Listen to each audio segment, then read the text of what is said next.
actualmente voy a hacer una obra que ya está estrenada, la estrenamos en Zaragoza.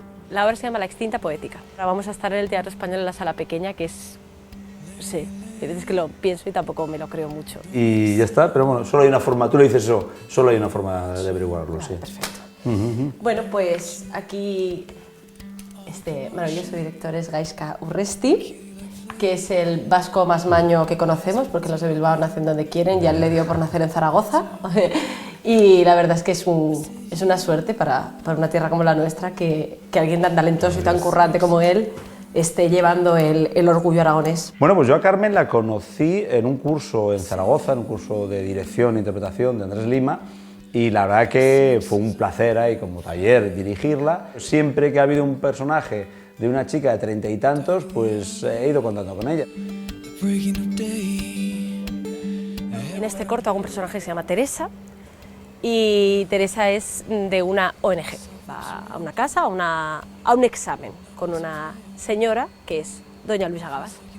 Estaba en Huesca, que nos vimos encima hace poco allí también en Huesca, sí, que nos cruzamos en el coso. Me hizo mucha ilusión porque así conocí a Juana, que estaba nada, que era un bizcochín. Sí. Ahora estamos compartiendo nuestro primer corto. Y me hace mucha ilusión también porque el realizador es de Zaragoza y está Gaizka, estamos todo un equipo de pronto Mañolandia al ataque. Y me hacía ilusión porque es la primera vez que trabajo con Carmen y la primera vez que trabajo con Gaizka.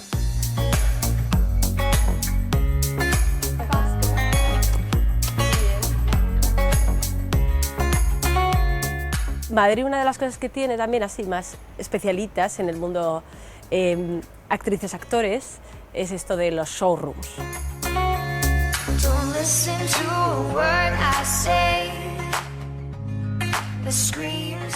Te hace demasiado niña buena y no lo eres.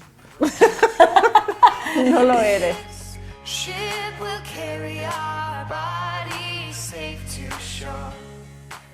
Esto es un showroom y es un piso que hay en Madrid de varias firmas, y es un gusto porque, claro, llegas a una casa y realmente están todos los burros y todas las prendas que tú te puedes probar, puedes comprar, te prestan, y es un lujo tener esto aquí.